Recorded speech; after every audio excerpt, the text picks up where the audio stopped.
और महा exit poll का पहला आंकड़ा हम आपके सामने रख रहे हैं। 243 सीटों वाली विधानसभा में किसके खाते में कितनी सीटें जाती दिख रही हैं। महा एग्जिट पोल का पहला आंकड़ा ये आपके सामने।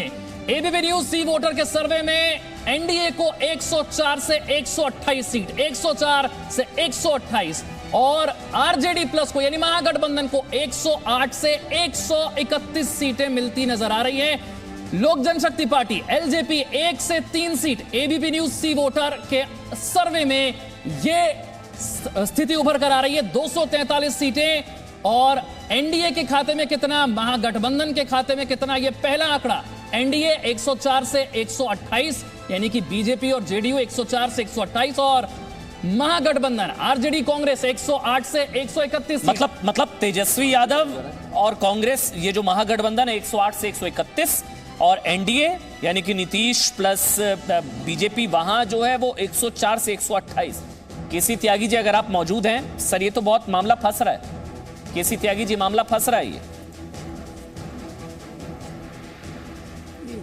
जनता का जो फैसला होगा सुरधारिया होगा। लोकतंत्र में जनता सर्वोपरि है, लेकिन हम मानते हैं कि हम और भी अच्छा करेंगे। हमने 15 साल जनता की सेवा करी है, ना हमने अपने घर भरा, ना हमने मुकदमे अपने पे लगवाए, ना हमने भ्रष्टाचार किया।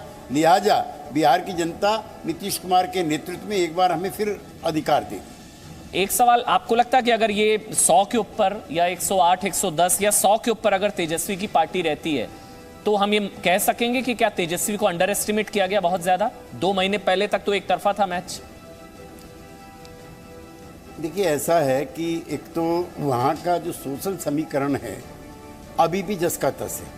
कई चैनल जो है आपके मित्र 170 तक उनको ले जा रहे थे, अब 100 पे तो आगे ना वो लोग। वहाँ पर जो MY समीकरण है वो भी प्रदेश की आबादी की 1/3 हिस्से है। जो पुराने आंकड़े अगर आप देखेंगे, किसी भी सन के देख लीजिए आप, आरजेडी के वो उनका वोट परसेंटेज बहुत अच्छा है, ऐसा नहीं है। सबसे खराब हालत में भी 18 पॉइंट है उनका 2015 का, 2010 का उनका फिर 18 पॉइंट है, आरजेडी का 23 पॉइंट है 2005 का।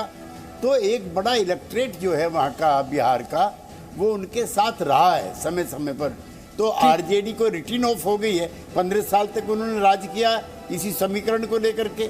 आलोक मेहता जी संपादक थे उस समय वहाँ एक नेशनल डेली के, ये भी बेहतर तरीके से जानते हैं। मतलब वन साइडेड मैच तो नहीं होगा ना, ये तो हम कह सकते हैं। वन साइडेड एक तरफा तो नहीं ना, बिल्कुल नहीं। के शर्मा ना, सवाल ही पैदा नहीं हो। के शर्मा, आप तो कह रहे थे 2/3 बहुमत, ये तो बिल्कुल कांटे की टक्कर है। नहीं, आपका एग्जिट पोल का मैं पूरा सम्मान करता हूं, जिस रंग भी आपने दिखाया है और जो भी आपने आंकड़े दिखाए हैं, लेकिन हमारा अपना जो रीडिंग है वो अलग है और इस रीडिंग को हम 2 अलग अलग रूप में देखते हैं। और उसका मैं आपको एक कारण ही बता सकता हूं कि बिल्कुल अभी त्यागी साहब ने एक प्रश्न उठाया MY प्रकरण, तो ये भी मान के चलिए कि अमन जी, वहाँ पर जब ऐसी कोई स्थिति बनती है ना तो उसकी एक बड़ी प्रतिक्रिया भी होती है और उसकी प्रतिक्रिया भी जो दिखती है वो भी दूसरे एंगल से की तरफ आपको जाना पड़ेगा। तीसरी बात, वहाँ जो महिलाओं, यशवंत जी आपके यहाँ साथ बैठे हैं तो उस पर वो थोड़ा अधिक प्रकाश डालेंगे तो मैं समझूंगा कि अच्छा रहेगा। वहाँ महिलाओं का जो वोट है और खासकर जो अति पिछड़े और अति दलित का जो वोट है, उसकी कुछ यदि उस पर उनके प्रकाश डालेंगे तो इसमें स्थिति और अच्छे से स्पष्ट होगी, क्योंकि उसमें कितनी महिलाओं के साथ भी उनके वार्ता हुई है। क्योंकि वहाँ एक बहुत बड़ा वोट बैंक जो नीतीश जी के फेवर में है, जो पिछले हम 2-3 टर्म से देख रहे हैं, वो वहाँ के महिला वर्ग का है, लेकिन जो बहुत साइलेंट वोटर ये जरूर हम कह सकते हैं, जो सवाल मैंने केसी त्यागी जी से भी पूछा, आपसे भी, कि 2 महीने पहले तक विशाल एक तरफा लग रहा था, लेकिन अब चीजें थोड़ी बदली हैं। ये कमबैक कह लीजिए तेजस्वी का। वन साइडेड मैच तो नहीं होगा कम से कम, लेकिन एक छोटा सा ब्रेक, लेकिन इस सवाल के साथ कि वन साइडेड ना और कहीं क्लियर मैंडेट तो होगा ना, कम से कम कहीं फ्रैक्चर्ड मैंडेट यानी कि खंडित जनादेश भी ना हो।